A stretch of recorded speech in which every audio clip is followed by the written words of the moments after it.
Baik, selamat pagi, saudara. Hari ini kita akan melanjutkan bahasan kita tentang manajemen risiko. Pada pertemuan sebelumnya kita sudah bahas mengenai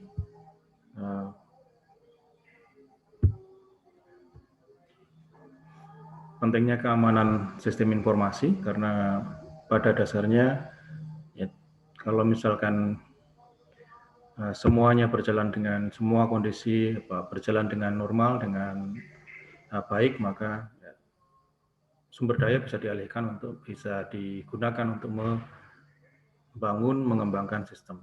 Tapi kita ketahui bahwa gangguan, ancaman itu kan selalu ada.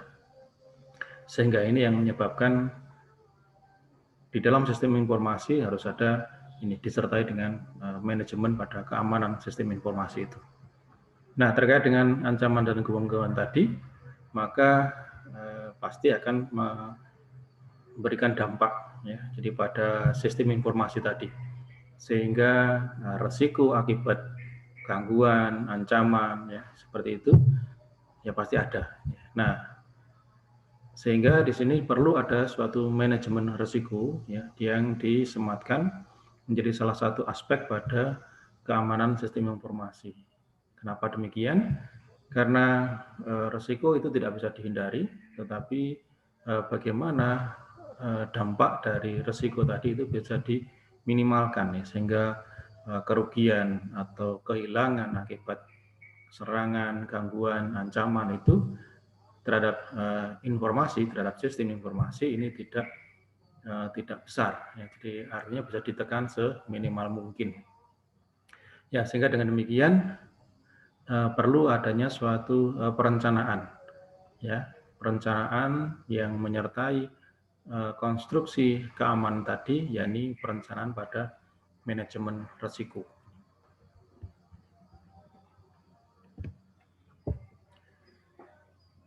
Ada suatu fenomena menarik di sini, di mana pada saat awal teknologi informasi itu mulai diimplementasikan, di situ muncul sebuah fenomena keunggulan kompetitif. Apa artinya? Bahwa sebuah perusahaan, sebuah organisasi, manakala dia sudah menerapkan teknologi informasi, maka semua informasi yang terkait dengan organisasi atau perusahaan tersebut itu akan mudah untuk diakses oleh konsumen, dapat diakses oleh stakeholder dengan mudah, ya. Dan bahkan informasi-informasinya bisa disebarkan dengan cepat, gitu ya. Jadi tidak hanya pada lokal area saja, tetapi juga bisa sampai seluruh dunia, gitu. Karena adanya media internet yang dimana orang bisa sekarang diupload, sekarang juga bisa diakses dari mana saja. Nah, ini itu keunggulan kompetitif. Jadi dengan organisasi atau perusahaan yang telah menerapkan teknologi informasi akan dianggap sebagai sebuah perusahaan atau organisasi yang modern, mana pada saat teknologi informasi itu mulai diimplementasikan di awal-awal. Tetapi dengan berjalannya waktu, dengan berkembangnya teknologi, maka walaupun masih tetap ada keunggulan kompetitif tadi, tapi juga ada fenomena baru, yakni tentang kelemahan kompetitif. Apa maknanya? Begini, teknologi informasi yang diterapkan juga melibatkan suatu jaringan yang kita perlukan untuk bisa men-spread informasi dengan cepat, ya katakanlah ini jaringan internet, gitu. Tapi begitu kita berada di dalam internet, maka kita akan berada di sebuah jaringan, sebuah network yang tidak aman, gitu ya. Karena apa? Di dalamnya begitu banyak user yang bermain, ya, sehingga apalagi dalam sebuah sistem informasi suatu organisasi lalu di-share dalam sebuah jaringan, maka orang-orang yang terotorized, pihak-pihak yang terotorized mungkin lebih sedikit dibandingkan mereka yang tidak terauthorize. Jadi artinya mereka yang tidak terauthorize jauh lebih banyak daripada yang terauthorize yang berada dalam sistem itu. Sehingga memunculkan sebuah kemungkinan adanya gangguan, ancaman ya, dari pihak luar untuk masuk, menyusup ke dalam dan mengganggu sistem informasi tadi. Ya, ini menjadi sebuah kelemahan. Jadi yang kemudian disebut sebagai kelemahan kompetitif. Nah, walaupun sekali lagi keunggulan kompetitif itu masih ada, jadi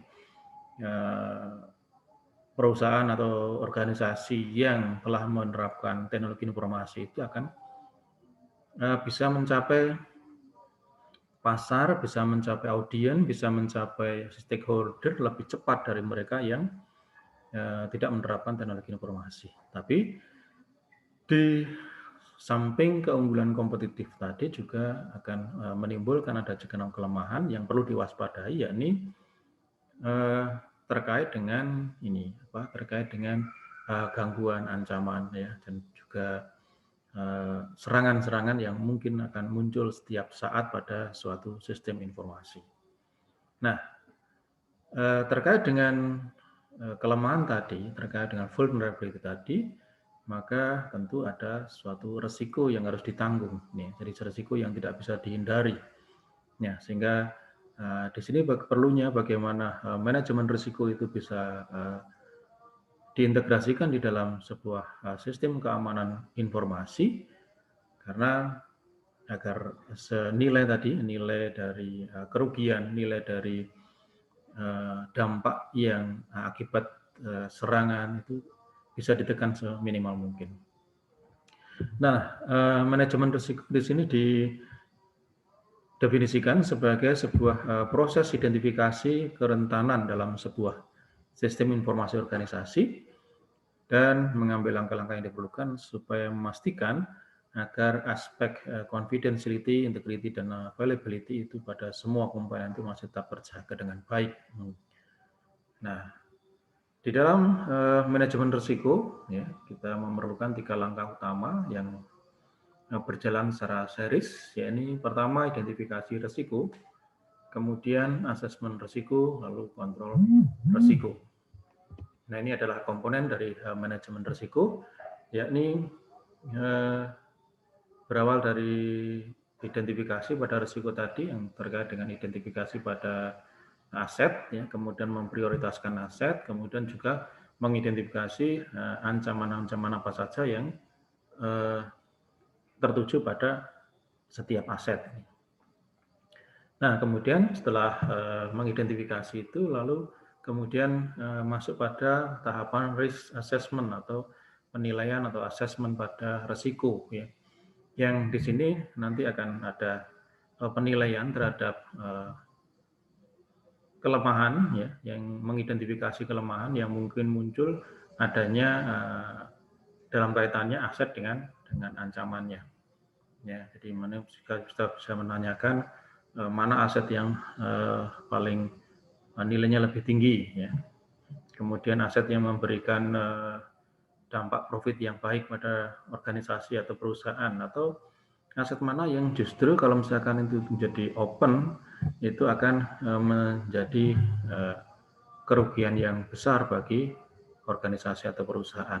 Itu terkait dengan ancamannya, gitu ya. Jadi, sehingga dengan demikian kita bisa mengidentifikasi, ya, pada tahapan risk assessment di sini bisa digunakan untuk mengidentifikasi kelemahan-kelemahan yang akan muncul terkait dengan aset dan kemungkinan ancaman yang tertuju pada aset itu. Nah, setelah berhasil mengidentifikasi kelemahan, maka berikutnya pada kontrol atau pengendalian risiko.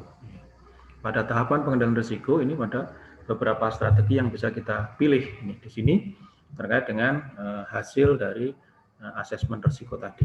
Ya, kira-kira untuk mengendalikan risikonya itu kita bisa menggunakan strategi apa?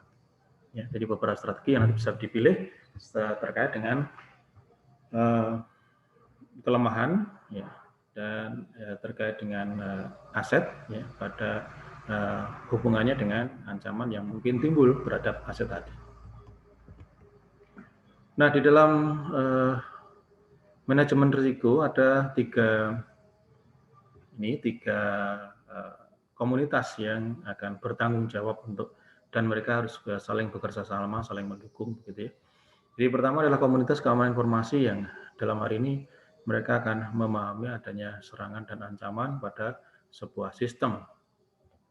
Komunitas ini mungkin bisa berada dalam sistem, berada dalam organisasi, mungkin komunitas juga bisa berasal dari luar organisasi. Yang mereka mengamati, mereka mengobservasi, mereka menilai, ya, jadi apakah sebuah sistem itu bisa aman atau tidak ini. Nah, maka komunitas ini akan misalkan yang mereka yang berada di luar sistem, misalkan mereka melihat ini ada lubang-lubang yang atau celah yang bisa dimasuki yang bisa dimanfaatkan oleh mereka yang ingin mengganggu sistem. Ya, maka kemudian ini komunitas ini akan menginformasikan pada manajemen, pada pemilik sistem tentang kelemahan yang ada pada sistem mereka untuk bisa segera diperbaiki. Nah, dalam hal ini manajemen atau user yang berada dalam sistem informasi itu harus melakukan suatu respon, ya, jadi respon yang cepat terhadap apa yang informasi yang diberikan oleh komunitas tadi. Dan sekaligus ya mereka juga harus mengambil bagian pada deteksi dini. Jadi artinya tidak menunggu kalau ada informasi bahwa sistemnya ada kelemahan, tetapi juga bisa mengevaluasi diri terkait sistem tadi, melihat apakah dalam sistemnya itu ada satu yang celah yang bisa dimasuki oleh attacker atau penyerang untuk bisa mengganggu dan merusak sistem. Nah, kemudian komunitas yang ketiga adalah komunitas teknologi informasi yang dalam hal ini bertanggung jawab dalam membangun sistem yang aman dan mengoperasikannya juga dengan aman. Ya, artinya dari informasi, ya, dari evaluasi yang telah dilakukan, ya, kemudian bagaimana mengkonstruksi sebuah sistem yang aman itu, ya, dan mengoperasikannya juga dengan aman. Nah, dalam hal ini tiga komunitas tersebut juga bertanggung jawab untuk mengevaluasi pengendalian risiko. Ya, jadi kontrol risiko. Mereka evaluasi apakah strategi yang telah diambil itu berjalan dengan baik atau tidak. Kemudian juga menetapkan opsi pengendalian yang mana yang hemat biaya. Jadi artinya mereka akan melakukan suatu analisis yang tadi dari langkah-langkah yang ada pada manajemen risiko tadi. Ini ada strategi-strategi apa yang harus diambil terkait dengan kelemahan yang ada pada penilaian pada risiko tadi, kelemahan yang ada pada aset, ya, dan juga kemungkinan ancaman-ancaman yang muncul, ya, terhadap masing-masing aset. Ya, maka mereka bisa menetapkan strategi apa yang bisa mereka lakukan, ya, yang tentunya di sini dengan biaya yang sehemat mungkin. Nah, kemudian setelah menetapkan opsi, lalu mereka bisa mengakuisisi dan menginstal kendali yang diperlukan dan memastikan bahwa pengendalian atau kontrol terhadap risiko tadi dapat tetap berjalan dengan efektif. Nah, tahapan pertama di dalam manajemen risiko itu adalah identifikasi risiko. Ya, jadi ini merupakan sebuah proses asesmen terhadap ancaman yang mengidentifikasi, menghitung risiko yang dihadapi oleh masing-masing aset. Ya, jadi setiap aset dilihat, ya. Jadi nanti akan bisa kita perhatikan untuk setiap aset itu, ya. Jadi berbeda dengan unsur-unsur yang ada pada sistem informasi pada umumnya, maka begitu sudah masuk pada pekerjaan pengelolaan atau manajemen risiko ini, maka setiap aspek itu kemudian dipecah menjadi sedetail mungkin, sehingga dengan demikian itu bisa diberikan suatu treatment yang tepat pada setiap bagian-bagian dari aset tadi. Langkah pertama identifikasi risiko ini adalah dengan mengikuti prinsip-prinsip pada manajemen proyek, dan identifikasi ini tidak walaupun kalau tadi lihat di awal ya. Jadi proses pada manajemen risiko itu seperti siklus begitu ya. Jadi artinya identifikasi risiko tidak hanya dilakukan sekali di awal ya, tapi ini harus berkali-kali. Jadi artinya ya, identifikasi, ya, kemudian asesmen, lalu kemudian pengendalian risiko, ya. Kemudian nanti dievaluasi bagaimana pengendaliannya tadi, kemudian identifikasi lagi terus ya, berkembang. Jadi ini selalu berputar, selalu ada siklus di sini ya untuk ketika proses tadi dilakukan secara periodik ya. Jadi dilakukan secara periodik, kemudian perlu ada review pada hasil-hasil identifikasinya. Nah, ini komponen pada identifikasi risiko yang nanti kita akan bisa lihat detailnya masing-masing. Yang pertama adalah rencana atau mengorganisasikan proses nih. Ya, jadi proses apa yang dilakukan di dalam mengidentifikasi tadi, mengkategorikan sistem, lalu ini menginventarisasi ya, dan mengkategorikan aset-aset, kemudian mengklasifikasi ya, sesuai dengan prioritas masing-masing aset, dari mana yang nanti akan di-ranking dari aset tadi, mana yang punya nilai yang paling tinggi, kemudian sampai dengan nilai yang paling rendah ya, yang terhadap organisasi atau perusahaan. Oke, kemudian berikutnya lalu mengidentifikasi dan memprioritaskan ancaman. Jadi ancaman mana yang paling berbahaya ya. Jadi ancaman mana yang paling berbahaya. Tapi perlu juga dilihat juga ancaman mana yang akan paling berbahaya pada aset yang nilainya paling tinggi. Gitu. Maka akan menjadi prioritas perlindungan yang utama. Nah, dengan membuat suatu kategori prioritas pada aset dan juga mengidentifikasi ancaman-ancaman pada masing-masing aset, ya, maka pada akhir dari identifikasi risiko tadi akan menghasilkan sebuah spesifikasi pada kelemahan apa yang ada pada masing-masing aset. Jadi ada daftar nanti asetnya apa, lalu kelemahannya apa. Oke, nah ini kategori pada komponen sistem informasi. Kalau kita perhatikan di komponen pada sistem informasi yang masih tradisional, ya, jadi ya pada bahasan mengenai pengenalan akan keamanan sistem informasi itu kita mengenal ini, ya. Jadi komponennya ada 5, ada people, ada prosedur, data, software, hardware. Udah. Nah di situ secara umum kita membahas bahwa ada peran dari people, kemudian bagaimana itu prosedur, lalu data itu nanti diapakan, lalu untuk pengelolaan datanya diperlukan software dan hardware, selesai. Ya. Nah, tetapi di dalam komponen security SDLC itu dipecah ya, dipilahkan. Seperti misalkan komponen people ya, jadi komponen people di sini lalu dipecah ke dalam employee dan non-employee. Jadi menjadi pekerja pada organisasi tadi tetap, dan juga mungkin non-employee ya, di luar organisasi. Prosedur yang tetap, lalu data dalam komponen security SDLC ini menjadi sebuah informasi ya. Jadi di sini diterapkan di sini, ini sudah menjadi sebuah informasi yang harus dilindungi.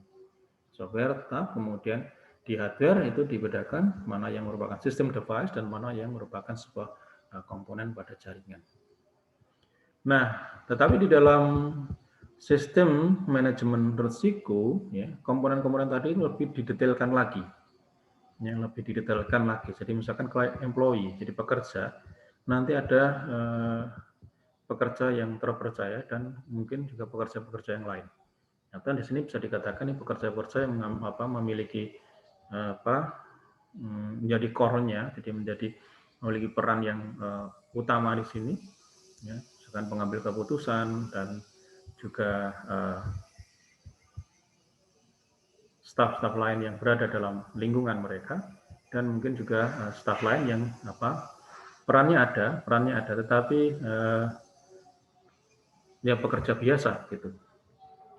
Kemudian non-employees, ya, non-employees itu bisa dari dua sumber, ini people at strategic organization dan stranger. Artinya begini, untuk melakukan suatu kegiatan misalkan yang di situ tidak tersedia pekerjanya di dalam organisasi tadi, maka sebuah organisasi atau perusahaan perlu meng-hire orang-orang di luar organisasi. Nah, orang-orang yang di-hire tadi, yang disewa tadi, mungkin berasal dari organisasi yang terpercaya juga. Ya, mereka tergabung dalam suatu perusahaan lain yang terpercaya. Atau perorangan yang, jadi bisa jadi perorangan yang mereka betul-betul stranger atau orang-orang asing yang berada di atas ini perusahaan tadi atau organisasi ini. Nah, sementara untuk yang prosedur di dalam sistem manajemen risiko itu juga dibedakan antara prosedur standar dan prosedur yang sensitif. Prosedur standar itu adalah sebuah SOP yang dilakukan di dalam penyelenggaraan teknologi informasi dan bisnis jika keadaannya normal, ya. Jadi semuanya berjalan sesuai dengan rancangan rencana yang sudah dibuat, gitu ya. Nah, sementara prosedur sensitif itu diterapkan apabila ada suatu kejadian yang luar biasa, ada suatu gangguan atau ancaman yang sudah misalkan berdampak pada sistem informasi, maka prosedur sensitif itu digunakan untuk mengatasi, untuk menyelesaikan permasalahannya. Nah, kemudian data yang kemudian sudah menjadi informasi tadi pada sistem keamanan SDLC. Nah, maka di dalam sistem manajemen risiko, maka informasi tadi harus dipilahkan lagi. Jadi informasi pada saat ditransmisikan, pada saat diproses, pada saat di storage, ya. Jadi seperti yang sudah kita bahas di dalam model keamanan Mecklenburg Cube itu, ya. Jadi informasi tadi harus tetap dijaga marwahnya, harus dijaga karakteristiknya, ya, CIA-nya tadi pada saat baik di seluruh lifetime, ya, informasi tadi, mulai dari saat penyimpanan, pemrosesan, dan juga pada pentransmisian. Software juga dibedakan, nanti juga akan menentukan ini, ya, aspek-aspek dari asetnya, ya. Jadi mulai dari software, apakah software itu adalah software yang merupakan software aplikasi, sistem operasi, atau komponen keamanan. Kemudian sistem device juga dibedakan juga antara sistem dan peripheral atau security device, ya. Jadi device pada keamanan. Oke, kemudian networking juga, apakah itu untuk intranet atau untuk internet, sehingga demikian detailnya karena nanti akan menentukan, mengidentifikasi, ya, jadi aset-aset.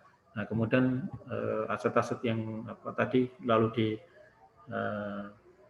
ranking, ya, sesuai dengan nilai dari masing-masing terhadap perusahaan atau organisasi.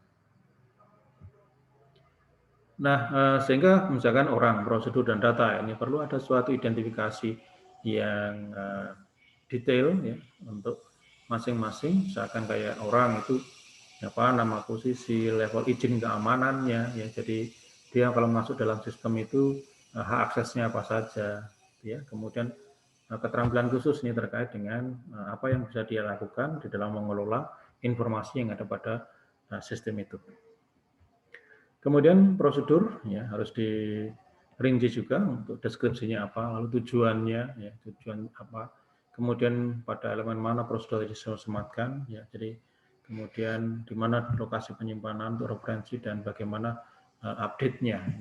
Lalu data ini juga harus diklasifikasi, apakah ini ada pemilik, pencipta, manajer.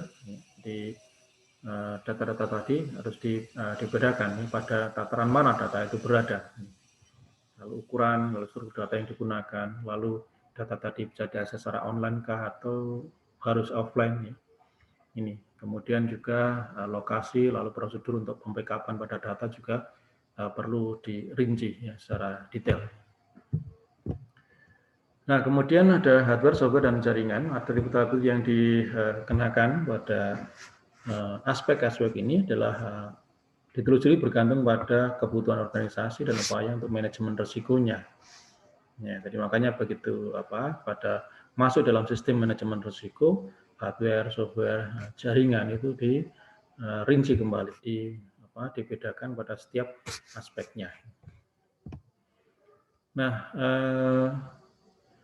klasifikasi dan manajemen data itu dalam para pemilik informasi tetap bertanggung jawab atas klasifikasi aset yang informasi mereka. Jadi seperti yang bisa kita bahas juga bahwa setiap kita user dalam sebuah sistem informasi semuanya itu masing-masing sesuai dengan kapasitasnya akan bertanggung jawab terhadap informasi yang mereka kelola, yang informasi yang mereka miliki, informasi yang mereka ciptakan.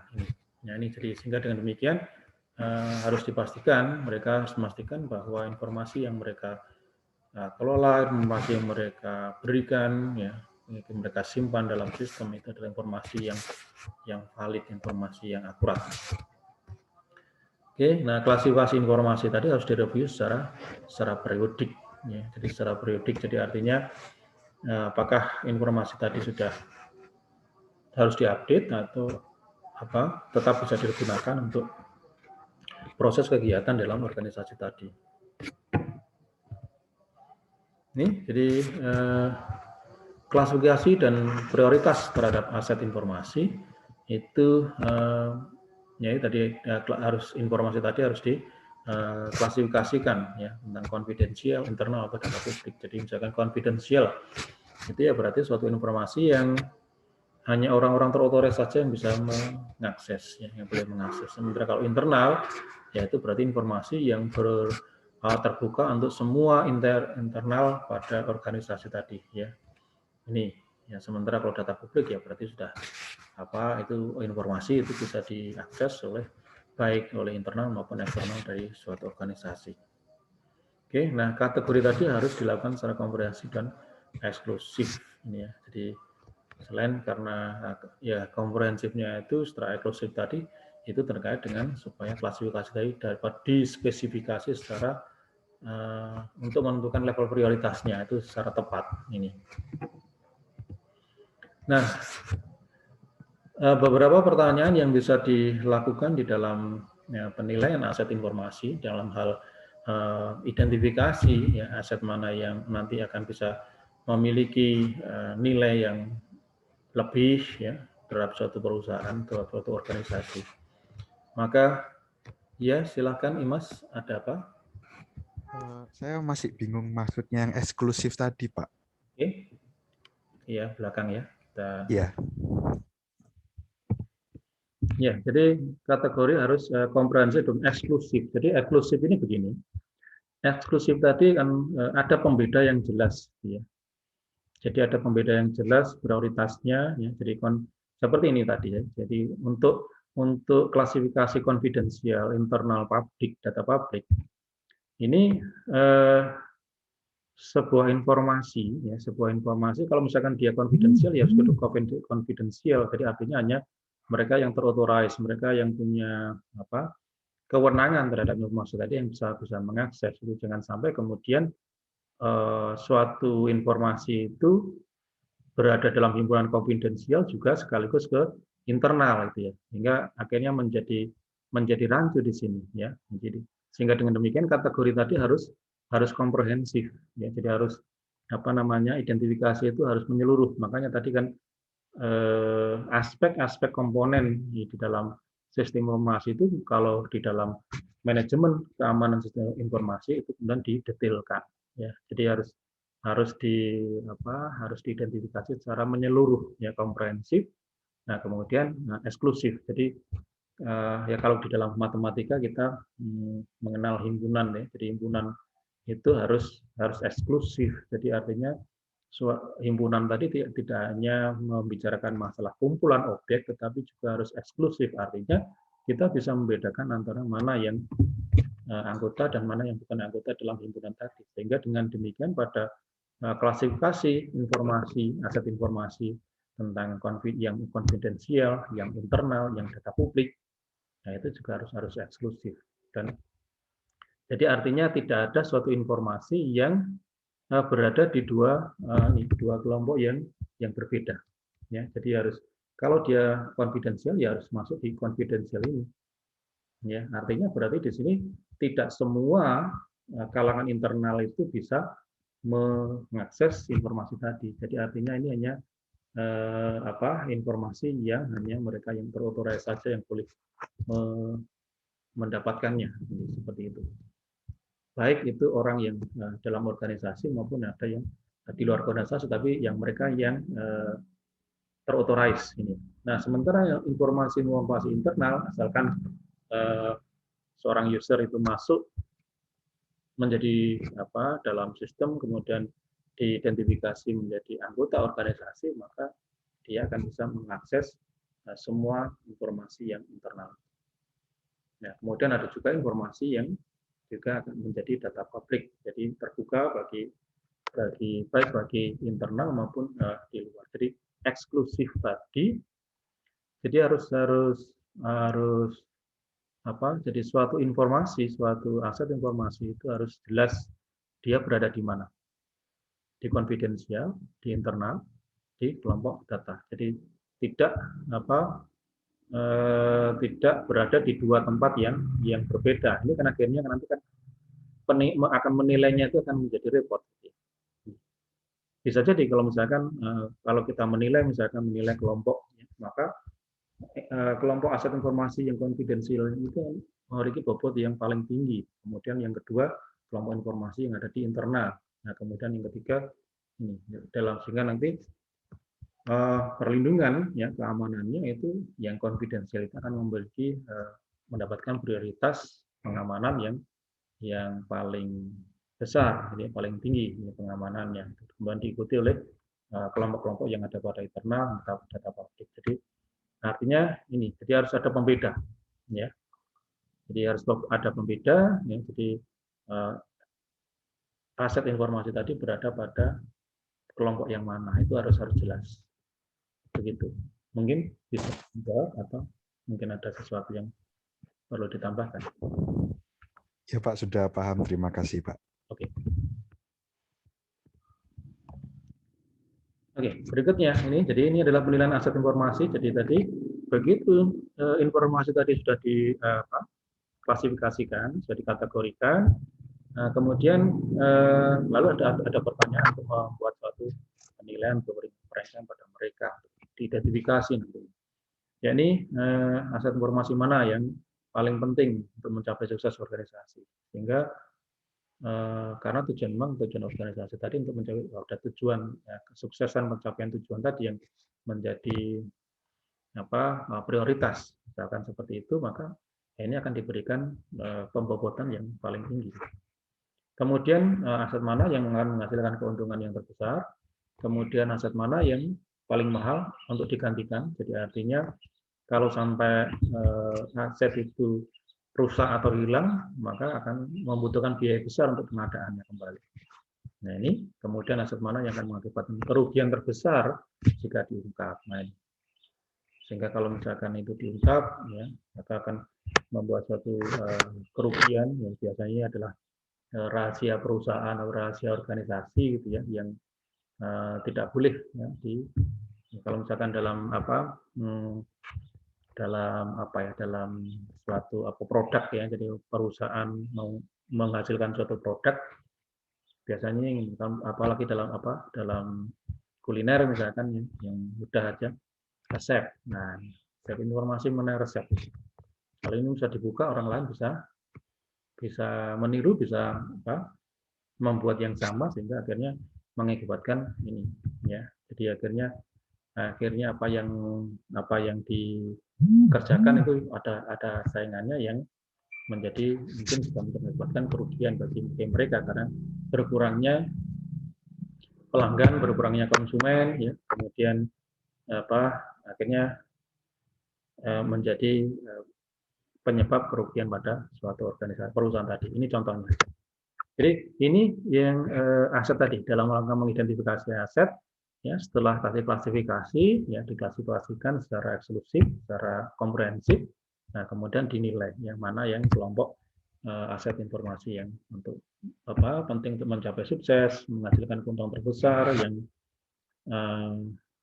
paling mahal ya, untuk digantikan kalau misalkan ada loss, ada kerusakan, dan mana yang mengakibatkan kerugian yang terbesar. Ini beberapa pertanyaan-pertanyaan yang mungkin menjadi pertimbangan di dalam mengidentifikasi, kemudian membuat suatu prioritas pada aset tadi.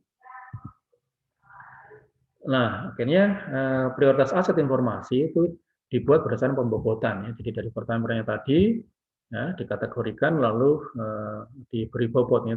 Untuk satu organisasi dan organisasi lain mungkin pertimbangannya sudah berbeda. Ya, jadi tergantung dari kebijakan lokal yang ada pada masing-masing organisasi. Ada yang organisasi profit, ada yang organisasi tidak non profit. Jadi kalau organisasi yang profit misalkan, ya mungkin ya mereka yang memiliki bobot yang tertinggi pada aset informasi yang akan memberikan keuntungan terbesar bagi organisasi gitu. Tapi kalau yang non profit mungkin karena tidak mengejar keuntungan, ya mungkin yang akan ini apa mungkin informasi-informasi yang nantinya akan bernilai untuk menunjang tujuan dari organisasi, yaitu akan diberikan sebuah pembobotan yang tinggi. Kemudian dihitung kepentingan relatifnya pada setiap aset, kemudian mendaftar aset dalam urutan kepentingan menggunakan sebuah lembar kerja. Ini prioritas, ya. Ini. Nah, kemudian di dalam rangka mengidentifikasi ancaman, maka ada beberapa pertanyaan di sini. Ancaman perlu ada diinvestigasi secara real, ya, karena dan tadi secara periodik juga, ya. Jadi artinya karena ancaman yaitu akan berkembang, jadi artinya levelnya akan berkembang. Misalkan suatu ancaman mungkin saat ini mungkin belum menjadi ancaman yang besar mungkin, atau belum berdampak misalkan, tapi suatu saat ini ya, ancaman yang sama ini bisa memberikan dampak dan bahkan memiliki akibat yang serius pada suatu aset. Bisa jadi, sehingga dengan demikian evaluasi, identifikasi tadi harus dilakukan setiap secara periodik. Nah, maka ada juga beberapa pertanyaan di dalam mengidentifikasi ini. Ya, contohnya adalah ancaman mana yang menghadirkan bahaya terhadap aset. Ya, jadi yang menghadirkan, yang misalkan ada ancaman, tetapi dan itu memang ancaman itu nanti dikorelasikan dengan aset, ya, suatu aset, tapi dalam kondisi sekarang mungkin belum menghadirkan bahaya. Ya, tapi ini terus harus dievaluasi terus. Ya, suatu saat bisa jadi ini ancaman tadi bisa menghadirkan bahaya pada aset tadi. Kemudian ancaman mana yang paling membahayakan, gitu ya. Jadi semuanya membahayakan. Ya, maka mana yang paling membahayakan. Lalu berapa biaya untuk proses recovery dari serangan? Ya, itu juga harus diperhitungkan juga. Ya, jadi seandainya nanti ada ancaman serangan itu terjadi, lalu kemudian biaya untuk recovery-nya itu juga harus diperhitungkan. Ya, jadi atau ancaman mana yang membutuhkan biaya paling besar untuk pencegahannya. Oke.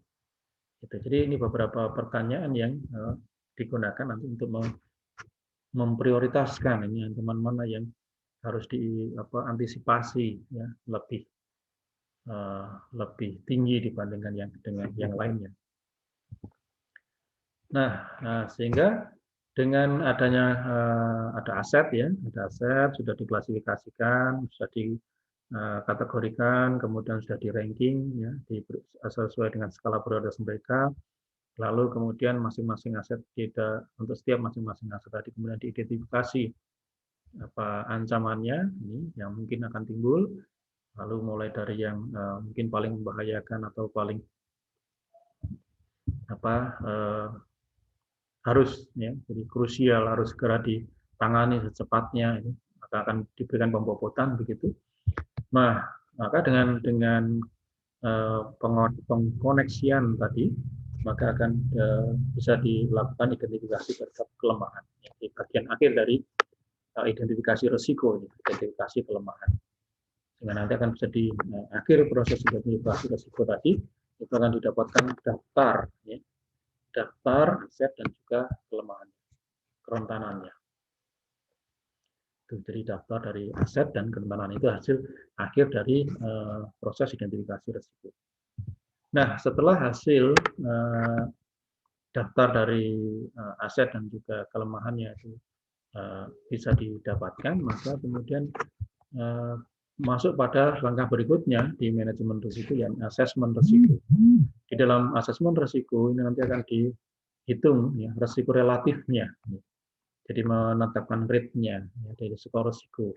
Tujuan utama tahapan ini membuat sebuah metode untuk mengevaluasi risiko relatif terhadap setiap rentan yang terdaftar. Ya. Jadi ada akhirnya aset, ya, dia punya kelemahan 1, 2, 3, ya, sudah didaftar di situ. Nah, kemudian ditetapkan rate-nya, ya, lalu atau scoring-nya, ya, sehingga mana yang di antara kerentanan pada setiap aset tadi yang harus mendapatkan prioritas utama untuk bisa dilindungi atau diantisipasi.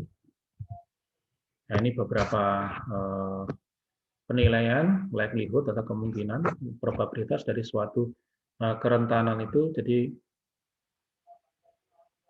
menilainya itu adalah ini. Jadi artinya mengapa harus prioritas pada kelemahan dari sebuah aset tadi itu nanti arahnya kemana? Jadi arahnya kepada ini probabilitas untuk sebuah kerentanan itu dapat menjadi objek serangan dan dari pihak luar. Ya.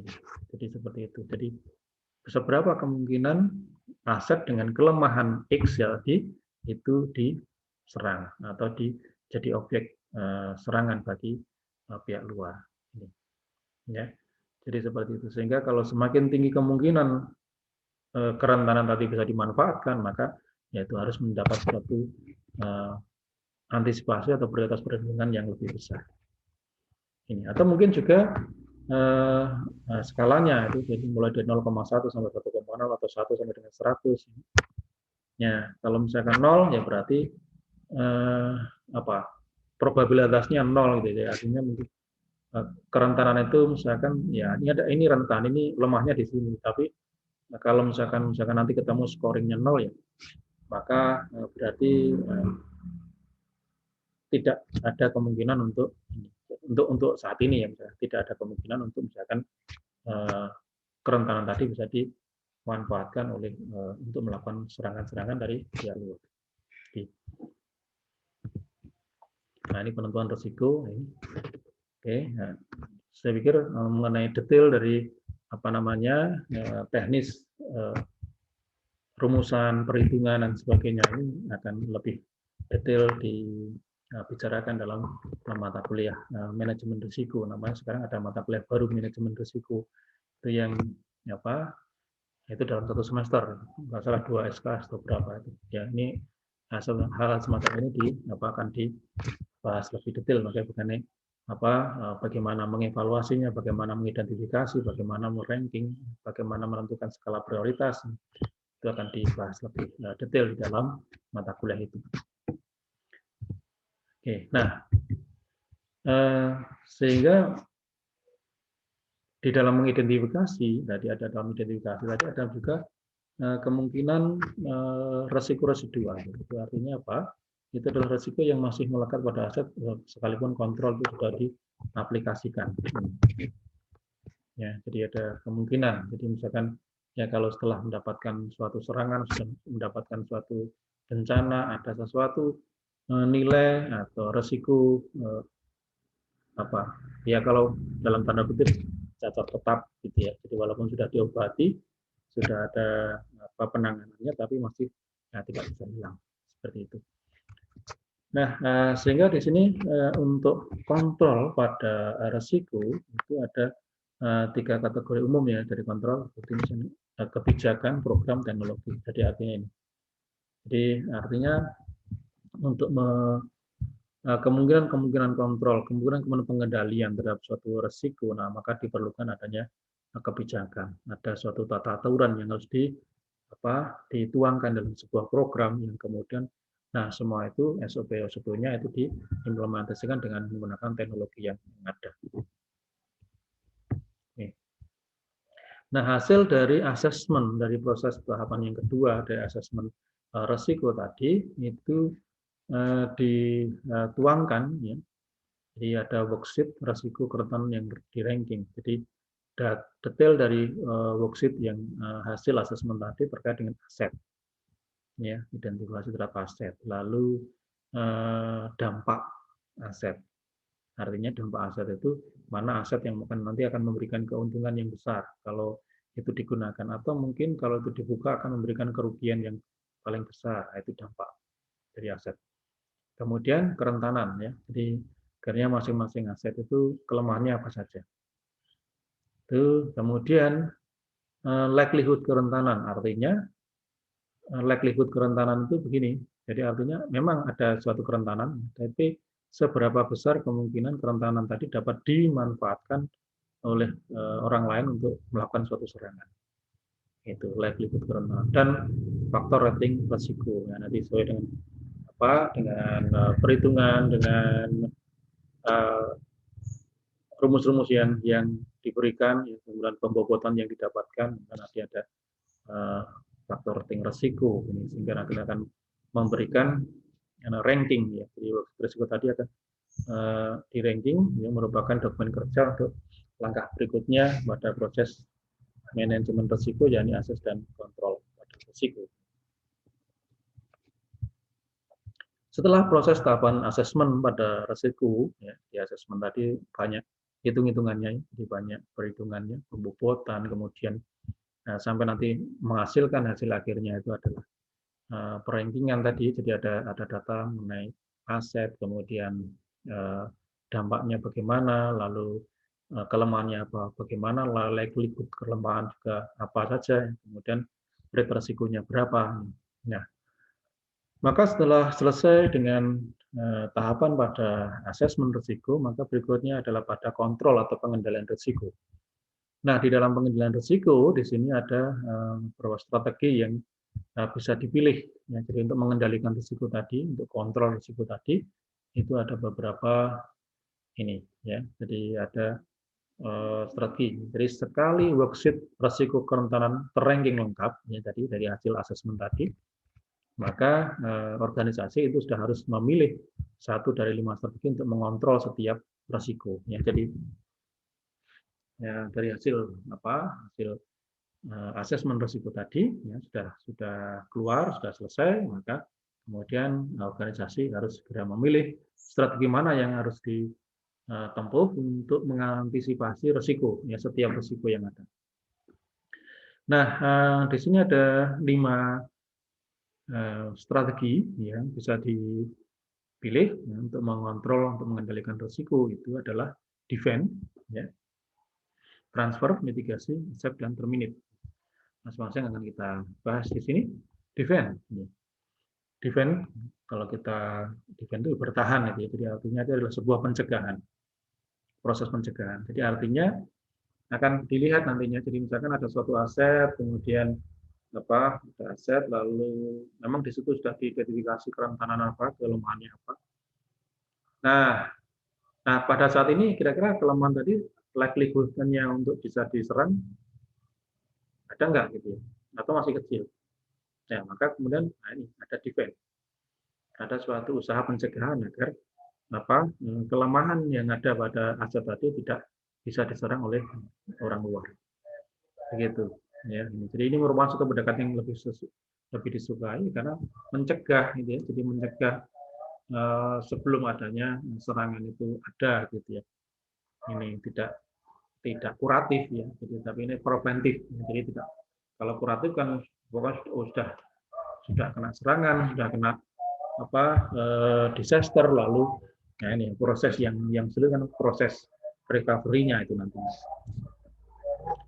Nah, proses defense ini, strategi defense dilaksanakan melalui perlawanan terhadap aset ancaman, menghilangkan kerentanan aset bisa jadi, ya. Jadi kalau misalkan ada aset, ada kelemahannya, bagaimana sih supaya nanti kelemahan itu tidak ada, ya. Jadi kelemahan yang akhirnya kalau misalkan ini ada misalkan website-nya itu ada lubang-lubangnya, bagaimana lubang-lubang ditutup supaya nanti ya tadi kelemahannya itu sudah tidak ada.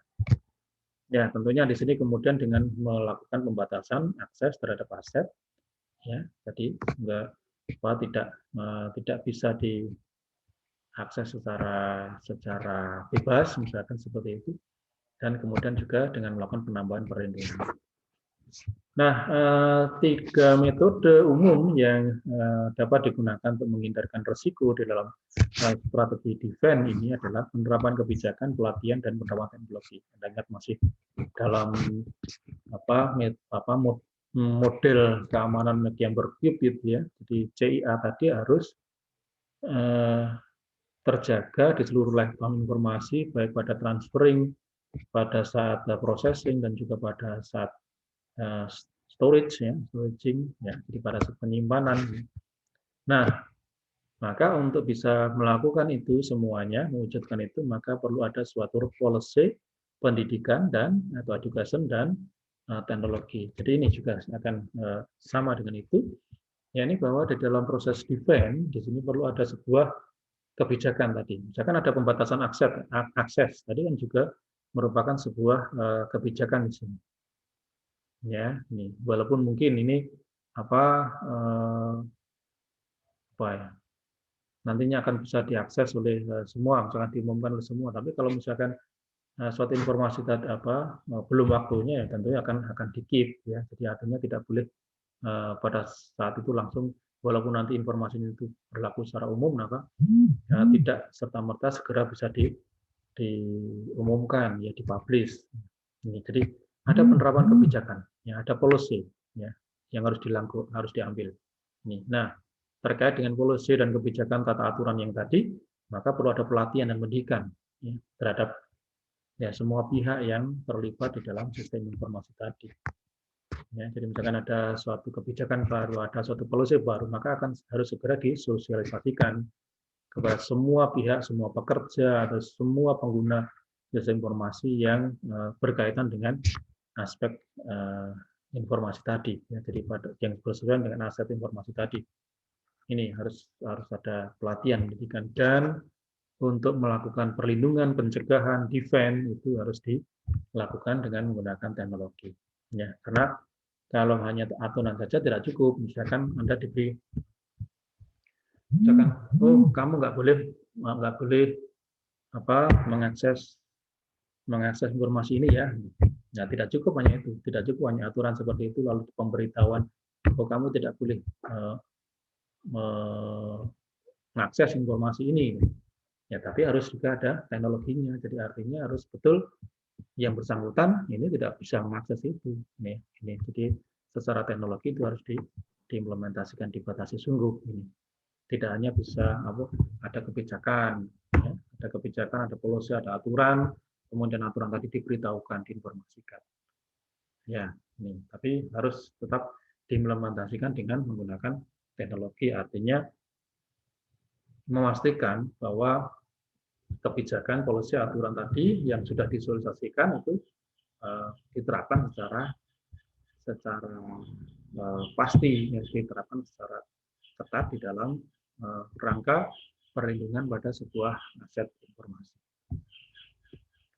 Nah, berikutnya adalah transfer. Ya, jadi proses transfer itu adalah pendekatan pengendalian yang berupa untuk menggeser risiko ke aset, proses, atau organisasi yang lain. Ini, jadi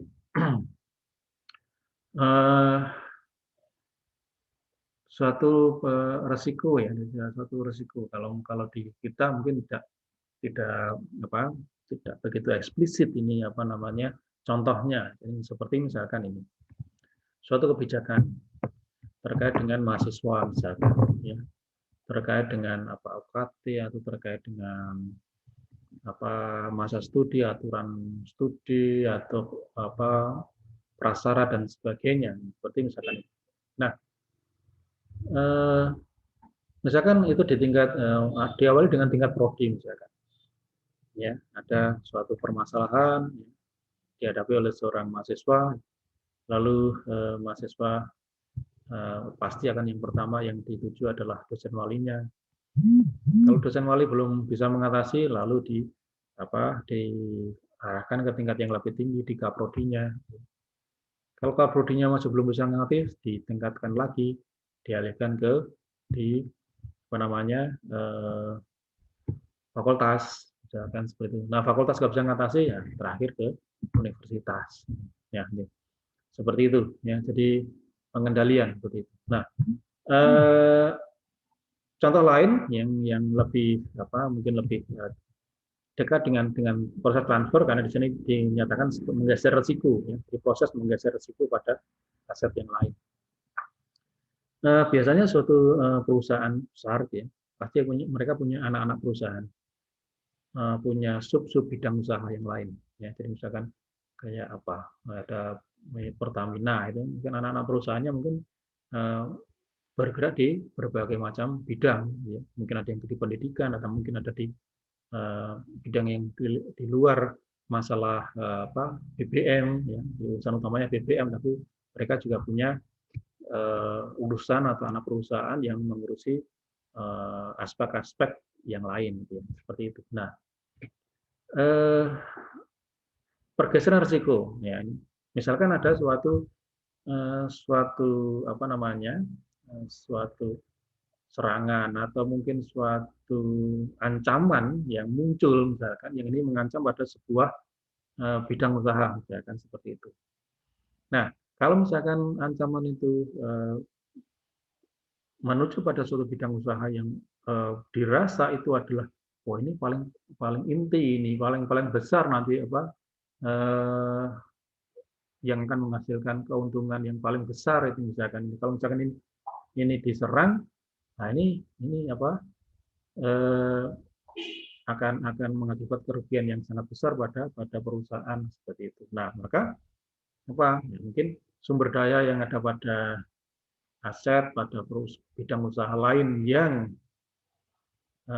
mungkin akan memberikan tingkat keuntungan yang lebih sedikit, ya, mungkin bisa ditarik untuk membantu untuk mengatasi permasalahan yang ada di dalam bidang usaha yang memiliki aset memiliki tingkat keuntungan yang paling tinggi, misalkan seperti itu. Sehingga apa?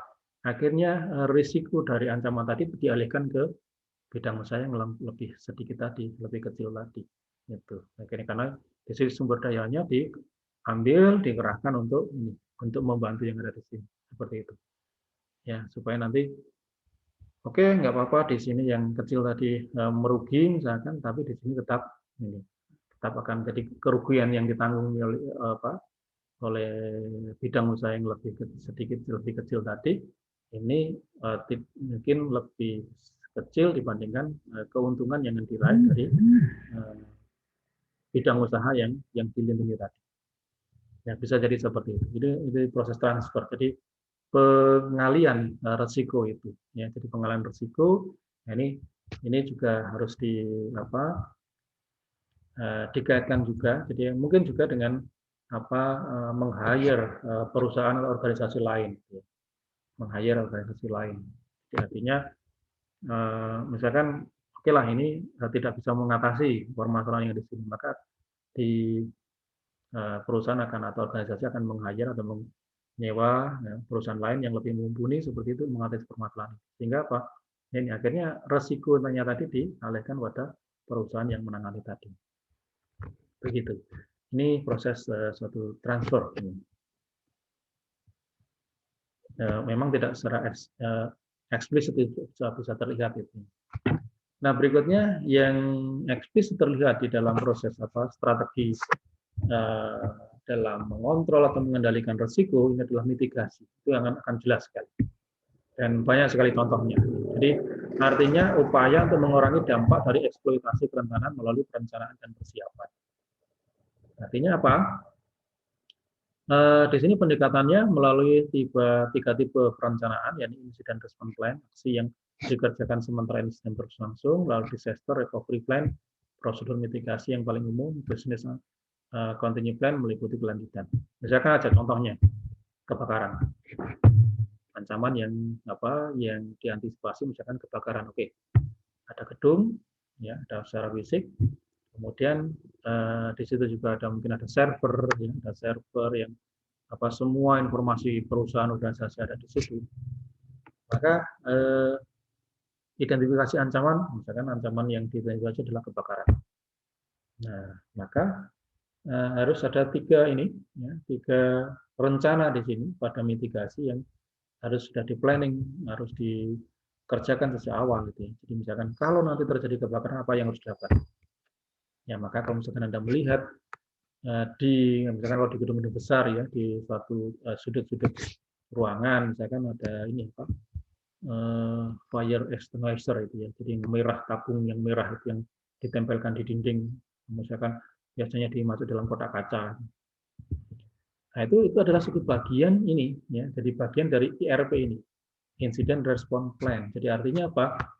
Semua orang, semua staf yang bekerja di area itu semuanya harus dididik, diberikan pelatihan bagaimana cara menggunakan fire extinguisher tadi, jadi tabung pemadam kebakaran tadi, bagaimana cara menggunakannya. Misalkan kalau itu tutup dengan kotak kaca misalnya, bagaimana memecahkan atau membuka kacanya atau memecahkan kacanya, lalu bagaimana mengambil tabung itu, lalu bagaimana mengoperasikannya. Itu untuk yang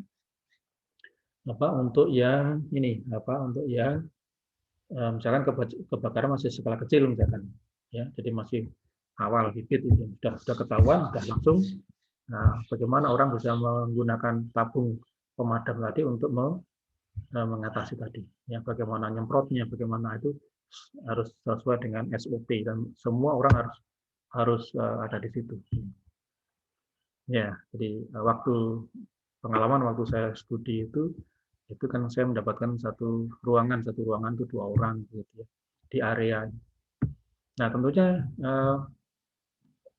saya waktu studi itu tidak hanya belajar mengenai atau kalau waktu doktoral itu langsung penelitian, jadi tidak hanya mengurusi penelitian saja, tidak, tetapi juga harus lulus ini aspek keamanan fisik, gitu, keamanan fisik. Ya, di situ terkait dengan ini, saya harus tahu bagaimana cara menggunakan tabung, ya, tadi tabung kebakaran. Ya, terus kemudian saya harus juga tahu kalau misalkan terjadi kebakaran dalam ruangan itu, apa yang harus saya lakukan? Kalau saya misalkan tidak sampai bisa meraih tabung tadi, ya ini, oke, lari keluar ruangan. Nah, kalau keluar ruangan bagaimana strateginya? Nah, ini akan salah misalkan kalau kita keluar ruangan kita buka pintu lalu langsung lari. Nah, ini apalagi kita mungkin sendirian di situ, maka kalau kita hanya buka pintu lalu lari itu nggak lulus, itu nggak, salah itu. Kenapa? Karena SOP-nya begitu saya lari, ya kan nggak mampu misalkan nggak siap dengan peralatan, muncul ada ledakan kebakaran misalkan, jadi maka begitu lari buka pintu, nah, sebelum meninggalkan ruangan harus menutup pintu itu kembali. Nah, itu tuh ya, kalau orang panik kan misalkan sudah pokoknya langsung lari begitu, tapi itu nggak boleh. Jadi harus keluar lalu menutup pintu dari luar. Kenapa? Ini penting karena untuk melokalisir tadi. Kalau kebakaran jangan sampai kemudian menyebar ke luar, gitu, seperti itu. Nah, ini salah satunya. Ya, jadi ada pelatihan, yaitu orang-orang yang bekerja di situ yang harus tahu. Demikian juga kalau misalkan Anda perhatikan di gedung-gedung tinggi, misalkan ada di beberapa tembok itu ada tulisan arah evakuasi. Nah, ini juga untuk ini tadi, untuk mitigasi, ya, untuk respon pada saat misalkan kejadian itu berlangsung. Ya. Jadi misalkan terjadi gempa, lalu orang akan melihat, ya, saya berada di lantai berapa ini, ya, nggak boleh lewat lift, ya, maka kemudian tangga darurat di mana. Nah, itu maka akan terlihat di situ, harus diketahui di situ. Ya, sehingga dia dengan cepat akan merespon, lalu akan mengikuti arah evakuasi. Nah, sehingga petunjuk arah evakuasi dan sebagainya itu fire extinguisher itu juga merupakan bagian dari ini IRP ini, Incident Response Plan. Jadi suatu rencana untuk merespon insiden pada saat insiden berlangsung sudah disediakan. Atau mungkin misalkan kebakarannya skalanya sangat besar, misalkan melibatkan gedung, maka akhirnya bagaimana SOP-nya untuk mengontak pemadam kebakaran. Nah, kemudian akhirnya pemadam kebakaran nanti sediakan rute, mungkin mereka bisa masuk melalui jalur mana. Nah, kemudian di dekat gedung itu mesti ada hidran, ya. Jadi hidran ya, yang sangat diperlukan oleh tim pemadam untuk mengambil air untuk memadamkan api. Jadi ini rencana yang pertama ini terkait dengan rencana untuk merespon insiden pada saat kejadian itu berlangsung. Ini ya. Oke, ini atau mungkin kalau misalkan terjadi banjir, ya, maka apa yang harus dilakukan, dipersiapkan. Jadi, artinya ada suatu bagian-bagian di dalam gedung secara fisik, yaitu yang mungkin di bawah itu mungkin untuk ditempatkan benda-benda yang misalkan tidak tidak cepat rusak walaupun kena air. Misalkan. Jadi yang kalau benda-benda yang mudah rusak kalau kena air mungkin ditaruh di lantai yang lebih tinggi. Nah, kemudian berikutnya tipe rencana berikutnya adalah ini disaster recovery plan. Jadi artinya rencana untuk merecovery setelah disaster. Jadi misalkan tadi setelah kebakaran selesai, ya. Jadi api bisa dipadamkan, selesai sudah, ya. Jadi, maka yang bisa dilakukan berikutnya itu adalah rencana recovery, gitu ya. Jadi bagaimana merecovery, itu, ya. Sehingga sekarang misalkan kayak data informasi, ya, maka ada sistem cloud yang bisa dimanfaatkan, ya. Ada fasilitas-fasilitas penyimpanan data di luar yang bisa dimanfaatkan. Jadi sehingga dengan itu adalah penggunaan cloud, ya, penggunaan fasilitas online, ya, yang bisa dimanfaatkan itu kan juga merupakan ini. Jadi kalau misalkan seandainya nanti ada kejadian bencana seperti tadi, lalu data utama misalkan yang ada pada server itu tidak bisa karena fisiknya rusak, lalu data utamanya menjadi korup, misalkan, maka ini masih punya backup, ya, ini. Jadi itu merupakan bagian pada disaster recovery plan. Jadi artinya kita membackup. Nah ini kan ini masuk pada proses strategi mitigasi pada planning yang kedua, yakni disaster recovery plan. Jadi kalau misalkan Anda nyusun skripsi atau bikin penelitian misalkan, ya, pakai suatu komputer, maka kemudian Anda biasanya ada yang juga menyediakan eksternal disk, ya, jadi eksternal hard disk misalkan, ya, hasil tulisan, ya, hasil penelitiannya, data-datanya, kemudian di backup di hard disk, ya, eksternal hard disk, ya, itu adalah suatu sebenarnya itu juga masuk pada ini, ya, DRP ini, ya, disaster recovery plan. Jadi seandainya komputernya kena virus, datanya hancur, masih ada backup-nya. Jadi masih ada backup yang bisa digunakan untuk merecover. Nah, planning yang berikutnya yang terkait dengan mitigasi ini adalah business continue plan. Ini kelanjutan kegiatan jika bencana terjadi. Jadi artinya misalkan tadi ancamannya adalah kebakaran, ya, ancaman kebakaran. Untuk IRP-nya maka ada di situ disediakan fire extinguisher, kemudian ada juga disediakan petunjuk untuk arah evakuasi, kemudian ada hidran yang bisa dipakai nanti kalau misalnya kebakaran besar yang membutuhkan pemadam kebakaran, itu masuk pada IRP. Kemudian untuk recovery data-datanya itu menggunakan cloud, nah itu yang DRP, gitu ya, disaster recovery plan. Nah sekarang business continue plan-nya, jadi setelah kebakaran selesai, kemudian aset lalu dihitung lagi, ya, jadi dievaluasi lagi, dilihat. Nah ini kemudian business continuity plan ini nanti akan menunjukkan kira-kira bisnisnya bisa dilanjutkan enggak, kegiatan organisasi tersebut bisa dilanjutkan enggak, itu. Apakah kalau seandainya itu dilanjutkan ternyata akan mengakibatkan suatu dampak yang lebih buruk, gitu ya, maka ya sudah stop, ya. Mungkin apa yang harus dilakukan, kegiatan bisnisnya apa. Atau mungkin begini, ya, jadi kalau misalkan ini ada ruang kuliah yang terjadi kerusakan di dalam ruang kuliah misalkan. Lalu di mana akan dialihkan? Apakah harus kalau nggak ada ruang lain, apakah harus online? Atau mungkin kalau ada ruang lain yang mana yang dipakai untuk melanjutkan kegiatan tadi. Jadi ini adalah masuk pada business continuity plan. Ya, jadi rencana untuk melanjutkan kegiatan terkait dengan kondisi hasil evaluasi yang ada pada akibat-akibat atau dampak yang muncul akibat dari suatu bencana. Ini, jadi misalkan, ada banjir misalkan, ya, di ruang perkuliahan kebanjiran, misalkan. Nah, maka ini bisa dialihkan di mana, ya. Lalu ini harus ada rencana seperti itu. Jadi artinya threat-nya hanya satu, ya. Jadi misalkan kebakaran atau kebanjiran. Tapi kemudian ini, jadi harus diantisipasi, ya, rencana itu. Sehingga kalau misalkan sudah ada planning semacam itu, maka akan bisa cepat, ya.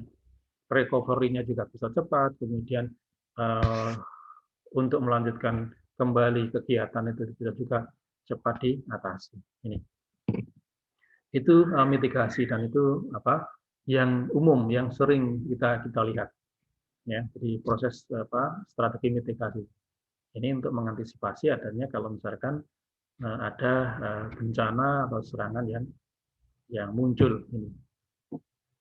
Nah, berikutnya adalah strategi acceptance, ya, pada kontrol risiko tadi, acceptance.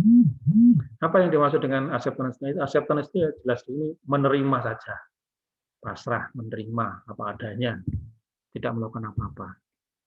Kenapa demikian? Ya, ada faktornya. Jadi artinya begini, bisa jadi suatu aset, ya, jadi suatu aset informasi atau ya, pokoknya aset lah. Jadi aset itu macam-macam aset, ya. Nah, itu mungkin nilainya katakanlah 500.000 gitu ya. Tetapi kalau misalkan terjadi sesuatu pada aset tadi, lalu ternyata semua jenis perlindungannya itu, ya, atau mungkin recovery-nya, atau mungkin nanti untuk melakukan tindakan-tindakan yang lain, itu ternyata biaya yang dikeluarkan misalkan sampai 1 juta atau lebih, sampai 2 juta, 3 juta itu. Jadi apa artinya? Nah, ini akhirnya sudahlah, jadi misalkan aset itu kebakar, untuk bisa untuk bisa, nah, kalau itu nilainya itu 500.000, tapi kalau untuk melindungi, untuk misalkan melakukan suatu tindakan itu membutuhkan biaya yang lebih besar. Akhirnya adalah dan bisa nah, cuma harus juga diperhatikan bahwa untuk mengadakan aset itu juga tidak, misalkan tidak terlalu mahal, misalkan seperti itu, maka sudah dibiarkan. Jadi acceptance, jadi menerima, tidak mengerjakan apa-apa untuk melindungi sebuah kerentanan, untuk menerima akibat dari eksploitasinya. Jadi kalau misalkan udah ini diserang, misalkan aset ini diserang, ya udah, nilainya itu nanti akan kita lihat juga, ya. Jadi artinya kapan kita bisa menerima suatu resiko tadi. Nah, ini tergantung dari nilainya. Jadi artinya apakah misalkan kalau ada serangan secara sengaja misalkan, nah kemudian ada pertanyaan nanti misalkan, apakah modal yang dikeluarkan oleh si penyerang itu lebih kecil daripada keuntungan yang akan mereka raih. Nah, ini. Jadi seperti itu. Tapi kalau misalkan modal yang dikeluarkan oleh penyerang itu lebih besar dibandingkan hasil yang akan mereka dapatkan, nah, makanya sudah acceptance tadi, ya, dibiarkan, tidak masalah, ya, tidak risiko diterima. Karena apa, ya, jelas di attacker juga akan berpikir 2 kali lipat, ya. Ya, saya melakukan serangan itu, saya mengeluarkan uang 1 juta untuk mendapatkan suatu aset yang harganya mungkin 200.000. Nah, ini. Nah, dia akan mikir juga, saya nanti akan dapatkan 200.000, tapi saya keluarkan 1 juta. Ini kan, ya, mereka juga berpikir itu, ya. Jadi kalau sudah seperti itu, mungkin strategi acceptance itu bisa dilakukan. Nah, yang terakhir pada strategi kontrol di sini adalah terminate. Ya, jadi terminate itu adalah untuk menghentikan suatu ini, ya, jadi menghentikan suatu kegiatan. Ya, jadi mengarahkan organisasi untuk menghindari aktivitas bisnis yang mendatangkan risiko yang tak terkontrol. Jadi artinya tadi, misalkan saja sudah setelah mendapatkan serangan, mendapatkan atau bencana dan sebagainya, lalu usaha itu tetap dipaksakan dijalankan, lalu dihitung. Kalau ini terpaksa dijalankan, maka nanti misalkan resikonya akan semakin besar, nah, akan semakin dampaknya akan semakin parah, misalkan seperti itu. Ya maka kalau itu yang terjadi maka harus terminate, dihentikan, beralih pada bidang usaha yang lain, ya seperti itu. Jadi memungkinkan sebuah alternatif, ya mencari alternatif yang lain untuk ini pengganti dari usaha yang lama. Jadi terminate, berhenti, ya. Jadi udah ini nggak mungkin lagi nih, misalkan, atau mungkin di recover juga nggak mungkin, ya, misalkan itu. Ya, nanti kalau misalkan proses bisnisnya dilanjutkan tadi yang pada mitigasi tadi, ini akan malah mendapatkan menjadi resiko yang tak terkontrol lagi seharusnya. Akhirnya ya sudah dihentikan, beralih pada bidang usaha lain, beralih pada kegiatan yang lain, terminate. Ya. Kemudian ini strategi di dalam memilih trik di dalam memilih strategi tadi untuk pengendalian risiko, ya terkait dengan level keancamannya, kemudian kapan sebuah kerentanan terjadi, kapan sebuah kerentanan dapat dieksploitasi, lalu apakah biaya penyerang itu lebih murah dibandingkan apa yang akan didapatkan, kemudian kapan kemungkinan kehilangan sangat besar, nah begitu. Nah ini adalah keputusan flowchart, keputusan penanganan risiko, ya. Jadi kalau tidak ada permasalahan, maka sistem tadi akan bisa dijalankan sesuai dengan desainnya, sesuai dengan yang direncanakan dirancang. Ya, ini. Tapi kemudian akan muncul identifikasi, apakah sistem itu akan punya kelemahan. Ya. Jadi pada proses identifikasi tadi, bagian akhirnya itu akan muncul ini. Apakah sistemnya punya kerentanan, ya. Apakah punya kelemahan, ya. Kalau oke, tidak jawabannya, maka berarti tidak ada risiko. Ya, jadi tidak ada risiko. Tetapi kalau misalkan, oh ya benar sistemnya punya kelemahan, ya, jawabannya yes. Maka berikutnya masih ada pertanyaan, apakah kerentanan itu dapat dieksploitasi, ya, ataukah kelemahan tadi akan bisa dieksploitasi? Kalau tidak, berarti tidak ada risiko. Ya. Jadi walaupun kalau ada kelemahan, tapi kalau tidak bisa dieksploitasi, maka tidak ada risiko. Ya. Nah, tapi kalau misalkan oh ya bisa ada kelemahan dan ternyata ya bisa dieksploitasi, ya, yes, maka berarti kelemahan tadi ada muncul. Nah, kelemahan ada muncul, kemudian oh ternyata kita juga mengidentifikasi ancaman-ancaman yang mungkin akan timbul, ya, sehingga dengan demikian ancaman dan kelemahan ada. Kalau ancaman dan kelemahan ada, berarti resiko ada, gitu ya. Jadi resiko tadi ada. Nah, sekarang saat resiko tadi ada, eksis, maka kemudian dari yang kita bicarakan, ya apakah penyerang yang tadi yang berusaha untuk memanfaatkan, mengeksploitasi kelemahan dari aset tadi, apakah mereka akan mendapatkan sesuatu yang lebih besar dari biaya yang mereka keluarkan? Kalau jawabannya no, maka mungkin resiko mungkin akan bisa acceptance tadi, jadi menerima apa adanya. Ya, jadi sudah biar itu yang terjadilah gitu.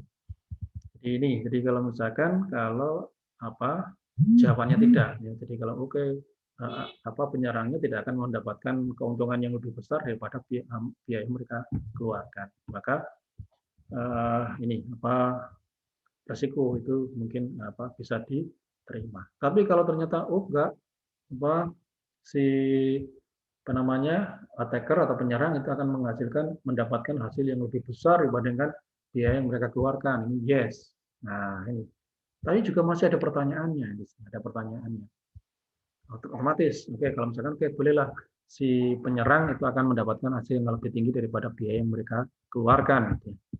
Nah, ini pertanyaannya kemudian apakah kemungkinan kerugian yang diderita oleh perusahaan tadi itu sudah melebihi level toleransinya, gitu ya. Level toleransinya, misalkan kerugian, misalkan, oke nanti perusahaan itu di awal pasti akan menghitung, ya. Jadi rugi, ya bisa jadi rugi gitu, tapi kerugian yang bisa mereka toleransi berapa? Misalkan kalau kerugiannya sampai misalkan 200 juta misalkan, oh masih bisa ditoleransi, masih bisa diatasi mungkin dengan dengan menggunakan aset-aset yang lain, ya. Ini ya, jadi tapi kalau misalkan kemungkinan kehilangan loss itu di atas dari kerugian, ya. Jadi kalau misalkan kemungkinan kerugiannya itu masih bisa diatasi, masih bisa pada tahapan toleransi misalkan, maka resikonya mungkin bisa diterima. Tapi kalau misalkan kemungkinan kerugian yang diakibatkan itu bisa melebihi dari toleransi, misalkan toleransinya 200 juta, ternyata ini bisa rugi sampai 500 juta ini akhirnya. Nah, kalau itu yang terjadi maka resiko unacceptable. Jadi resiko tidak dapat diterima. Ini sehingga dengan demikian harus ada harus ada suatu proses mitigasi apakah mau terminate, ya, jadi tidak acceptance. Kalau acceptance tadi di sini, ya, kalau di sini masih acceptance, tapi kalau di sini mungkin sudah terminate, ya, sudah ditutup aja, ya, ganti yang lain, ya, terminate itu. Atau tadi pada saat mitigasi juga dipertimbangkan planningnya apa, planning untuk kelanjutan bisnisnya bagaimana. Ini ya, jadi seperti itu. Ini keputusan untuk penanganan risiko. Oke, ini benefit, ini teknis untuk penentuan. Jadi yang tadi yang terkait dengan misalkan biaya cost benefit analysis, ya, di analisis tentang keuntungan dan juga biaya. Ini ada biaya pengembangan, pelatihan dan seterusnya, seperti ya. Nah, ini rumusan untuk cost benefit analisisnya. Ini menentukan kira-kira kayak level dari toleransi kerugian yang bisa ditoleransi itu apa, dan seberapa. Ya, ini rumus mungkin Anda perlu tahu juga. Kan bahas lebih detail pada mata kuliah manajemen risiko. Oke, nah ini siklus pengendalian risiko seperti tadi yang tadi sudah ini adalah pengendalian risiko, identifikasi informasi, ya. Jadi pada manajemen risiko kita mulai dari identifikasi aset, kemudian meranking, ya, kelemahan dari aset pada worksheet risiko, ya. Kemudian ini menilai, ya, asesmen, ya. Jadi kalau di sini dari identifikasi risiko, kemudian di sini asesmen risiko, ya, kemudian di sini sudah bagian dari kontrol risiko, ya, pengendalian risiko, ya, mulai dari mendevelop strategi apa, ya. Jadi memilih strateginya, lalu mendevelop, ya, strateginya, lalu mengimplementasikan kontrolnya, kemudian mengakses, ya, kemudian apakah kontrol atau pengendaliannya sudah cukup. Kalau belum cukup, ya maka harus diganti dengan strategi yang lainnya mungkin, atau lebih baik lagi di dalam mendevelop pengendaliannya. Tapi kalau sudah pengendalian tadi dikatakan cukup, ya, yes, maka kemudian tinggal bagaimana pemeliharaannya pada implementasi strategi tadi, ya. Lalu dia diukur, ya, jadi aset informasinya diukur, risikonya pada aset informasi diukur. Kemudian apakah tadi risikonya tadi diterima? Kalau iya, ya tetap di sini.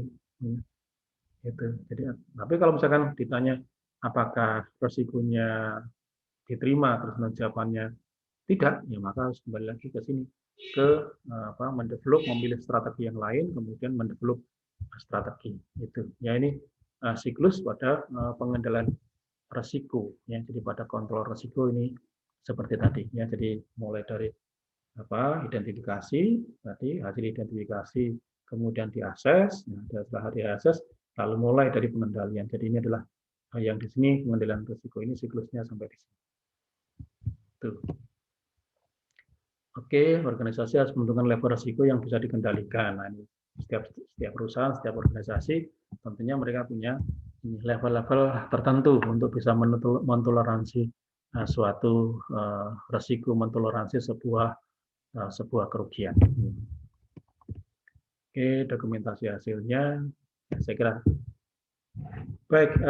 Ini saudara yang menjadi bahasan kita hari ini tentang manajemen risiko, di mana manajemen risiko itu menjadi bagian dari sistem keamanan informasi. Ya, jadi perlu, karena tadi keamanan informasi itu tidak hanya berupaya untuk bisa mencegah adanya serangan, tetapi juga ini harus memikirkan. Ya. Jadi kalau misalkan sudah terjadi serangan, apa yang harus dilakukan? Tentu saja kalau misalkan sudah terjadi sesuatu, tentu nanti akan ada resiko, ada dampak-dampaknya yang harus diantisipasi. Nah, di sini diperlukan, mengapa risiko tadi perlu di-manage, ya, jadi perlu di-manage supaya, nah tentunya kalau misalkan ada serangan dan sebagainya, kan tentunya akan memiliki dampak yang terkait dengan kerugian. Ya. Ada suatu risiko yang muncul. Nah, risiko tadi perlu di-manage supaya nanti dampak yang terkait dengan risiko tadi itu dapat ditekan seminimal mungkin. Dampak negatifnya, dampak negatif dari risiko yang muncul itu bisa ditekan seminimal mungkin ini. Ya, sehingga di dalam memanage suatu risiko, manajemen risiko, nah itu perlu ada sebuah identifikasi. Pertama, identifikasi risiko mengenai aset dan juga ancamannya, lalu di ranking, kemudian berikutnya adalah asesmen pada risiko, ya, di assess, dinilai, ya, dengan perhitungan-perhitungan tertentu yang nantinya akan menghasilkan suatu daftar, ya. Jadi menghasilkan suatu daftar antara ini ada aset dan juga kelemahannya apa. Nah, berdasarkan itu, ya, level-level itu, maka kemudian dilanjut pada pengendalian risiko. Apakah risikonya tadi masih bisa dicegah, ya, jadi serangan tadi masih bisa dicegah atau apa tadi bisa dicegah, ya, itu maka ada strategi defense, ya. Kemudian mungkin kalau misalkan terjadi sesuatu dalam suatu aset, mungkin bisa dialihkan risikonya pada aset lain, ya, transfer. Ya.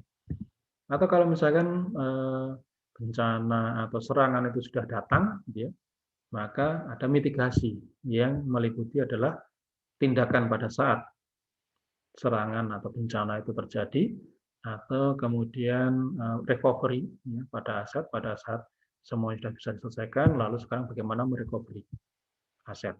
Ya, ini. Oke, kalau sudah, lalu yang bagian berikutnya adalah bagaimana melihat planning pada apa kelanjutannya. Ya, jadi kelanjutan prosesnya bisa dilanjutkan enggak ini. Seperti itu. Ya, ada pula yang kemudian ini ada acceptance, gitu ya, acceptance. Jadi artinya menerima apa adanya, strategi yang pada kontrol resiko tadi. Jadi kalau misalkan apa yang misalkan aset yang mau dilindungi itu nilainya lebih kecil daripada biaya perlindungannya, ya sudah, maka acceptance saja gitu ya. Atau aset yang ini misalkan dilihat ada kalau misalkan penyerangnya mau menyerang itu aset, maka biaya yang dia keluarkan itu akan lebih tinggi daripada aset informasi atau nilai yang akan mereka raih, ya, maka itu bisa digunakan acceptance, ya, jadi resikonya diterima. Atau kalau misalkan dinilai bahwa kalau misalkan suatu kegiatan dilanjutkan, ya, dengan menggunakan aset informasi tadi, lalu ternyata resikonya yang akan didapatkan nanti diperkirakan semakin besar dan tidak terkendali, maka sudah terminate yang dipakai. Itu ya, ini jadi itu proses, ya, jadi dan semuanya harus dirancang, semuanya direncanakan dengan rapi dan baik, sehingga ya tidak setiap orang, semua orang pasti tidak menginginkan adanya ancaman, serangan, gangguan, bencana, tidak menginginkan itu, tetapi itu perlu diantisipasi. Ya, jadi resiko yang muncul perlu di-manage, ya, supaya tidak semakin besar kerugian yang ditanggung oleh sebuah organisasi atau perusahaan. Ini.